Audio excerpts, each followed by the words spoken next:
Tecno 360, seja bem-vindo a mais uma aula. Meu nome é Bruno e hoje eu vou estar falando para vocês uma aula para a gente preencher o quadro 3 da NR4. Bom, primeiro vamos ver a importância sobre isso, né? Segundo a NR4, item 4.12, a linha I, né, é competência do SEDIC registrar mensalmente os dados atualizados de acidentes do trabalho, doenças ocupacionais e agentes de insalubridade, preenchendo no mínimo os quesitos descritos no modelo dos mapas constantes do quadro 3, 4, 5 e 6, devendo o empregador manter a documentação à disposição da inspeção do trabalho. Esse item foi alterado no final de 2014, até antes, né, de 2014, a gente tinha que enviar até o dia 31 de janeiro ao Ministério do Trabalho e Emprego. E no final de 2014 isso mudou. A gente tem que atender ainda esse período, até o dia 31 de janeiro, toda a documentação tem que estar pronta. Mas a gente não envia mais ao Ministério do Trabalho e Emprego, a gente mantém ele dentro da empresa. Hoje a gente vai ver somente o quadro 3, numa próxima aula a gente vai estar vendo o quadro 4, 5 e 6, o seu preenchimento. Vamos aqui.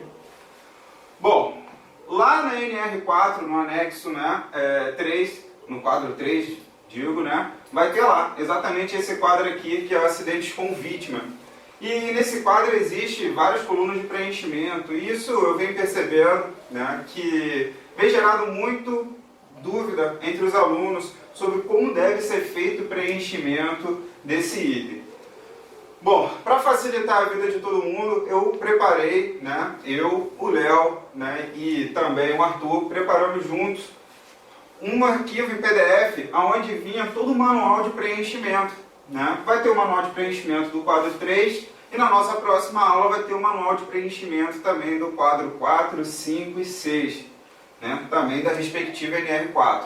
No quadro 3 está aqui esse quadro e vamos ver como é que vai ser o preenchimento. Nesse arquivo PDF vai ter todas, né, as informações necessárias aí para o preenchimento correto. Hoje a gente vai ver só um pedacinho dele, somente um setor dentro da empresa que eu separei aqui para vocês. Bom, o exemplo prático é o seguinte: o restaurante Brunos, especializado em comida italiana, tem com seus colaboradores uma média de jornada de 8 horas por dia, registrada durante o mês. 40 horas semanais dividido em 5 dias de semana, dividido em 2 setores, salão e cozinha, né? Então o salão seria o local de entrega das refeições, onde os garçons, copeiros, né, e dentre outros profissionais especializados nessa área vão estar inseridos. E hoje a gente vai fazer o preenchimento do quadro 3 somente do salão. Lembrando que no arquivo PDF tem preenchimento do setor salão, cozinha e do total do estabelecimento. Para o preenchimento dos quadros 3, 4, 5 e 6, deve-se utilizar acidentes somente ocorridos no estabelecimento, excluindo os acidentes de trajeto, né? Isso é uma determinação para o preenchimento de todos esses quadros. Acidente de trajeto ele não entra.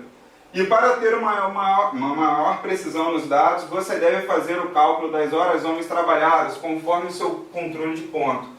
Como a gente está falando numa empresa hipotética, né? Não existiu, queria muito ter realmente um restaurante com o meu nome de comida italiana, que por sinal é o estilo de comida que eu mais gosto, mas a gente vai trabalhar somente com uma jornada de trabalho, né, de 8 horas por dia. Isso é igual para todo mundo. Ninguém fora isso, ninguém fica 10 minutos a mais no trabalho, ninguém sai mais cedo por problema familiar.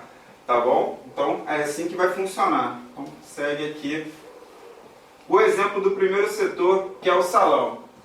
No salão, ou chamado refeitório também, a gente tem um total mensal de 2 acidentes que houve, tá? Dentro do mês em questão que a gente está fazendo o preenchimento.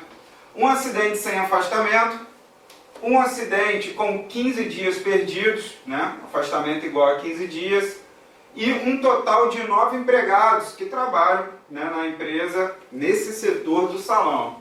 As horas homens trabalhadas, ou também como a gente pode chamar de horas homens de exposição ao risco, somou 1.680,48.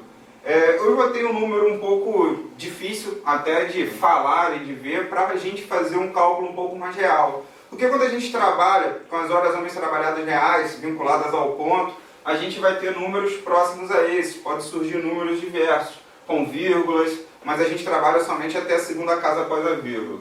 Bom, aqui está o quadro preenchido, né, um acidente com vítima preenchido somente do primeiro setor. Como eu combinei com vocês, a gente vai fazer preenchimento do primeiro setor.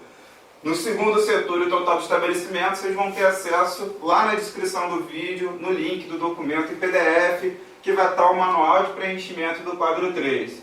Do primeiro setor a gente tem o salão e nós temos as colunas de preenchimento. Algumas são muito simples de preencher.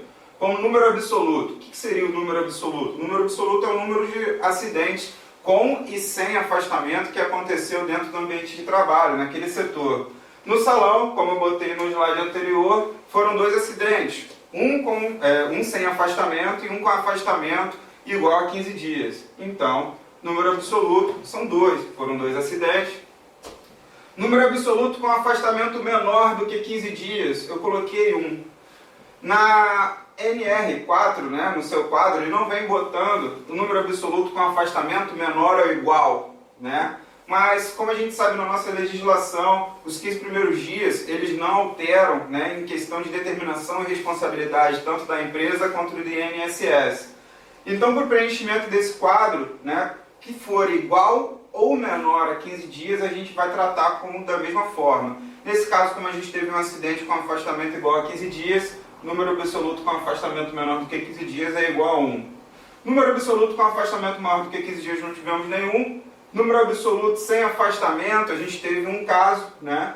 E agora chegou a parte onde a gente tem que fazer alguns pequenos cálculos, a gente tem que ter um reconhecimento de algumas fórmulas. Bom, para o índice relativo por total de empregados, deu 22,22, da onde que eu tirei esse número? A gente vai ver no próximo slide aqui. Índice relativo por total de empregados, ele funciona da seguinte forma.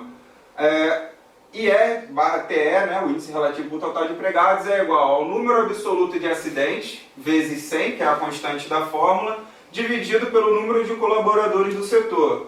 Número absoluto de acidentes foram 2, que multiplica por 100, que é a constante, dividido por 9, você realizando esse cálculo aí na sua calculadora, né, ou no cálculo manual, você vai achar aproximadamente 22,22, né? Essa é a resolução, por isso que eu achei esse número. Vamos lá para o próximo. Dias por homens perdidos, né? Da onde eu tirei esse 15, que estava lá na tabela. Dias por homens perdidos é o total mensal das horas não trabalhadas dos colaboradores acidentados, dividido pelo número de horas da jornada de trabalho da empresa. Bom, como a gente está trabalhando com hora hipotética, né? Todos os funcionários trabalham 8 horas por dia, a jornada de trabalho é de 8 horas também, acabou caindo numa situação onde facilitou para a gente realizar a conta. Dias, né, por homens perdidos, a gente vai fazer o cálculo de foram 15 dias perdidos em um acidente. Cada dia se trabalha 8 horas por dia. Então a gente calculando 15 vezes 8 dá 120 horas que foram perdidas. E quanto que trabalha por dia com a sua jornada diária? 8 horas. Então, esse valor dividido por 8 vai acabar dando igual a 15, né? Por coincidência, acabou ficando facilitada essa conta. Na verdade, a gente nem precisaria fazer o cálculo, né? De multiplicar por 8 e dividir por 8. Mas quando a gente trabalha com ponto real, essa possibilidade não vai existir, tá? Passando, taxa de frequência. Taxa de frequência... a gente pegou aqui para demonstrar que a taxa de frequência existente dentro, né, do quadro 3 da NR4 é a taxa de frequência com acidentados, né, com lesão, com afastamento, que é dada lá na NBR 14.280, né, como FL é igual a NL vezes 1 milhão, que é a constante da fórmula, dividido pelas horas homens de exposição ao risco. Bom, acidentes com afastamento, a gente só teve um que teve período de afastamento de 15 dias. Então, jogando na fórmula, vai ser igual a 1 vezes a constante, que é 1 milhão, dividido, né, pelas horas homens trabalhadas, ou as horas homens de exposição ao risco, que já foi dado lá no início, que é igual a 1.680,48. Realizando o cálculo, vai dar aproximadamente 595,07. Eu botei aqui, né, um asterisco só para falar que sempre a taxa de frequência deve ser expressa com aproximação em centésimos. Isso está lá na NBR 14.280. Passando mais um pouquinho, e para finalizar nosso processo de cálculo, a gente tem como índice de avaliação da gravidade, né, que é o IAG, é igual ao dias por homens perdidos, que a gente já achou anteriormente, né? Dividido pelo número de acidentados com lesão com afastamento. No nosso caso, a gente teve, né, como dias homens perdidos, no nosso cálculo feito anteriormente, igual a 15, dividido pelo número de acidentados com lesão com afastamento, que a gente só teve um caso também com afastamento de 15 dias. Então, dias por homens perdidos é igual a 15, dividido por um caso de acidente com afastamento. 15 dividido por 1, 15. Bom, assim, né, finalizamos novamente o preenchimento. Agora você já conhece por que está preenchido com esses números aqui, né, cada coluna. Bom, gente, como a gente no vídeo não tem muito tempo para poder estar falando um pouco mais preciso sobre isso, aconselho seguir realmente o documento PDF que está aqui na descrição do vídeo aqui embaixo, tá? Que vem explicando exatamente qualquer tipo de dúvida que vocês tiverem, cálculo passo a passo, né? Todas as dicas aí para realizar preenchimento do segundo setor, preenchimento do total de estabelecimento, que a gente tem que ter atenção também. Espero que tenham gostado, né? E aguardo vocês na nossa próxima aula. E valeu, galera. Até mais.